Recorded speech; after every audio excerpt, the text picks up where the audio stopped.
আমি একজন অসহায় সংখ্যালঘু যুবক, কৃতি যুবক। কিসের ফরিয়াদ, কি বিচার তোমার? যুবক বলল, আমার বিচার হলো, ও খলিফা ওমর ফারুক, আমি শুনেছি তুমি তোমার রাজ্যে ন্যায় বিচার কায়েম করেছো, আইনের শাসন কায়েম করেছো, এজন্য ন্যায় বিচারের প্রত্যাশা নিয়ে আমি তোমার কাছে এসেছি। তোমার পক্ষ থেকে নিয়োজিত মিশরের গভর্নরের সন্তান আমার দুর্বলতার সুযোগ নিয়ে আমার উপর অন্যায়ভাবে অবিচার করেছে, আঘাত করেছে। খলিফা গো, তোমার রাজ্যের একজন সংখ্যালঘু অসহায় যুবক নির্যাতিত হবে, তুমি যদি ইনসাফের শাসন কায়েম করে থাকো, তাহলে আমি আমার উপর অন্যায় এবং অবিচারের ন্যায় বিচার চাই। খলিফা ওমর ফারুক সংখ্যালঘু যুবককে আশ্বস্ত করলেন, হে যুবক, তুমি আশ্বস্ত হও, যদি তোমার অভিযোগ সত্যি হয়ে থাকে, তাহলে খলিফা ওমরের চাবুকের হাত থেকে অপরাধীকে রক্ষা করবার পৃথিবীতে কোনো শক্তি নাই। তলব করে পাঠালেন মিশরের গভর্নরকে। হযরতে আমর বিন আস তার সন্তান সহ খলিফা ওমরের দরবারে হাজির হলেন।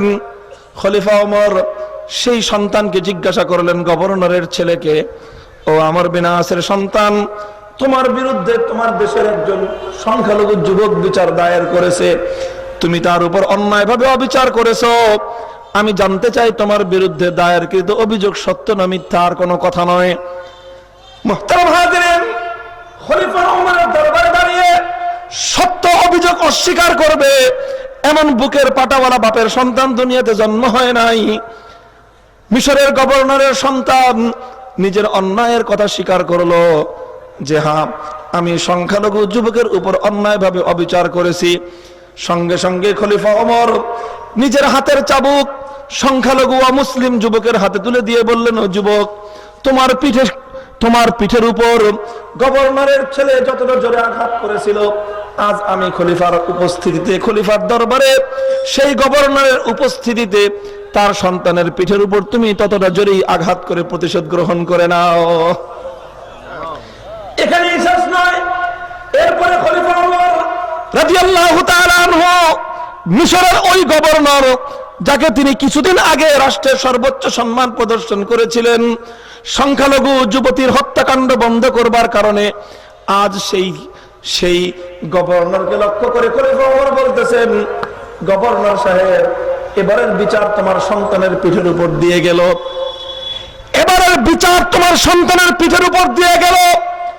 যদি দ্বিতীয়বার আবার তোমার সন্তানের নামে আমার দরবারে বিচার দায়ের হয়, তাহলে মনে রাখবা, যেই বাবার ক্ষমতার অপব্যবহার করে তার সন্তান দেশের অসহায় নাগরিকদের উপর জুলুম করবে, যেই বাবার ক্ষমতার অপব্যবহার করে তার সন্তান আমার দেশের সংখ্যালঘু যুবকের উপর অত্যাচার করবে, সেই বিচার খলিফা ওমরের দরবারে দায়ের হওয়ার পর খলিফা ওমরের চাবুক দ্বিতীয় দফার মতো শুধুমাত্র অন্যায়কারী সন্তানের পিঠের উপর দিয়েই নয়, বরং দ্বিতীয়বারের বিচারের সময় খলিফা ওমরের চাবুকের হাত থেকে ও গভর্নর, তোমার পিঠের চামড়া রক্ষা করবার মতো দুনিয়াতে কেউ থাকবে না। আইনের শাসন কাকে বলে মিয়া? আইনের শাসন বলা হয় এটাকে, আইনের শাসন বলা হয় এটাকে গরিব, দুর্বল, অসহায় মানুষের উপর দিয়ে কঠোর আইন প্রয়োগ করবার নাম কোনদিন আইনের শাসন নয়। প্রকৃত আইন এবং ইনসাফের শাসন তো সেটাকেই বলা হয় যখন ক্ষমতাবান, পাওয়ারফুল, টাকাওয়ালা, পয়সাওয়ালা অন্যায় এবং অবিচারকারীদেরকে যখন আইন তার আপন গতিতে কঠোর বিচারের আওতায় আনতে পারে, সেদিন দাবি করা চলে আইনের শাসন কায়েম হয়।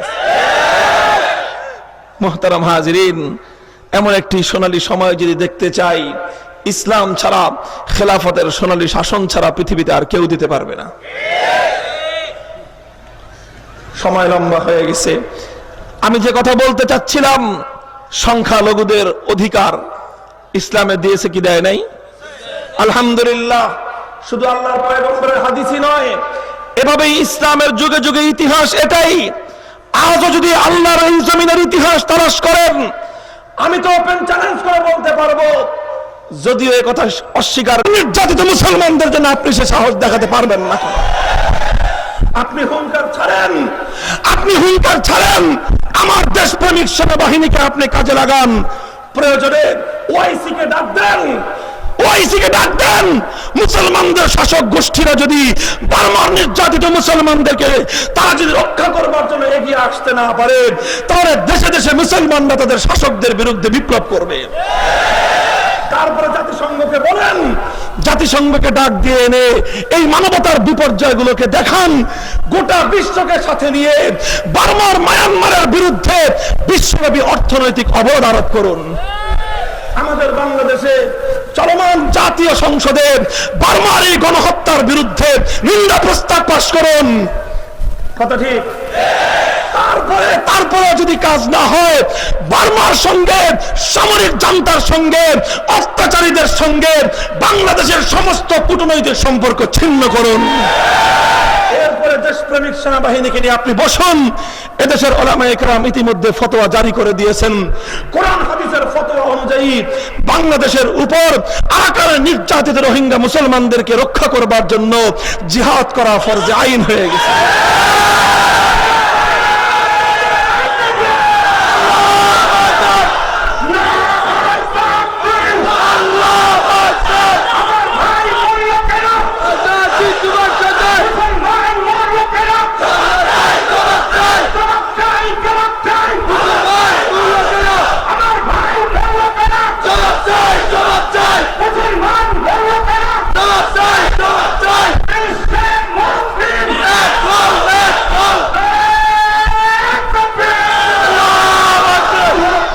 উলামায়ে কেরামের দায়িত্ব হলো ফতোয়া দেওয়া।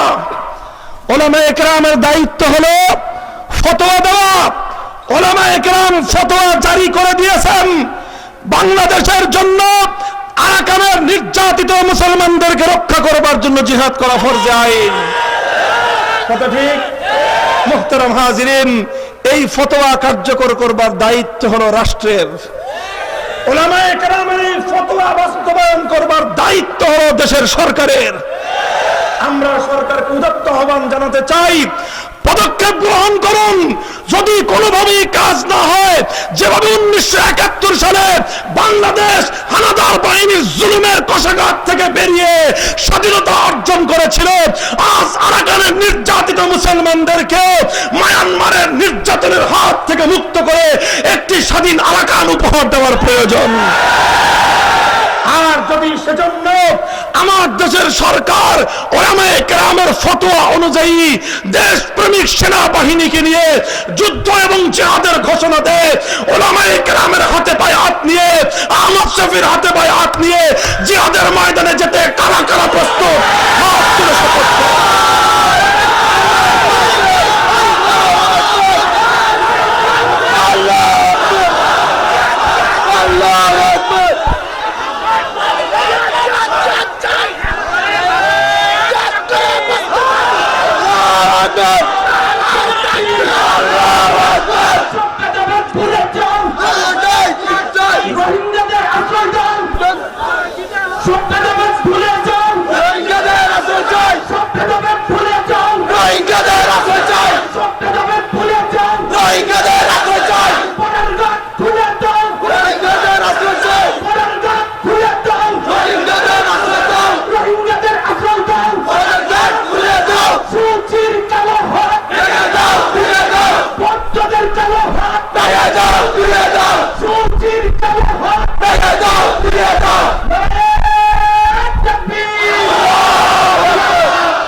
মোহতারাম হাজিরিন, বৌদ্ধদের কালো হাত বলবেন না,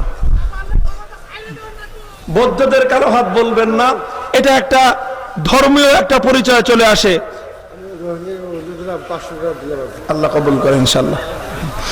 মোহতারাম হাজিরিন, আমরা এখানে ধর্মীয় পরিচয়কে সামনে আনতে চাই না। আমরা বলতে চাই আজকে মানবতার ভয়াল বিপর্যয় চলছে। কথা ঠিক না বেঠিক?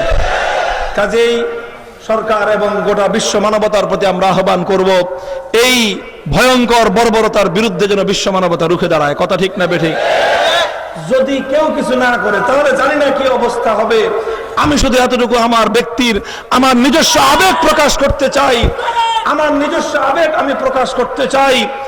আমরা প্রচলিত সীমান্ত বিশ্ব ব্যবস্থা, এটাকে মানতে হয় এবং এই বিশ্ব ব্যবস্থার সীমান্তের ব্যবস্থাপনাকে আমরা শ্রদ্ধাও জানাতে চাই। কিন্তু আমাদের পরিষ্কার কথা হলো এই, যেই সীমান্ত মানবতা বুঝে না, যেই সীমান্ত মানুষের হাহাকার শুনতে পায় না, যেই সীমান্ত মানুষকে মানুষ বলে গণ্য করতে চায় না, আমরা মানবতাবাদী হিসেবে সেই সীমান্ত ভেঙে গুড়িয়ে দেব, সীমান্ত ভেঙে গুড়িয়ে দেব।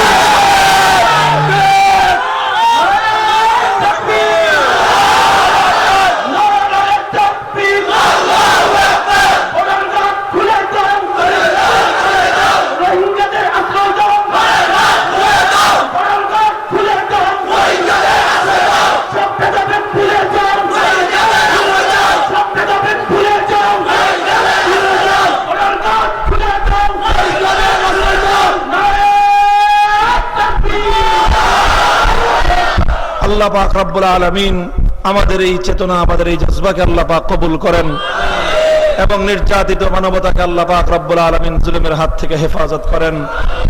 গোটা দুনিয়ার সমস্ত শাসক গোষ্ঠীকে আল্লাহ পাক রব্বুল আলামিন মজলুম মানবতার পাশে দাঁড়াবার তৌফিক দান করেন। ওয়া আখিরু দাওয়ানা আলহামদুলিল্লাহি রাব্বিল আলামিন।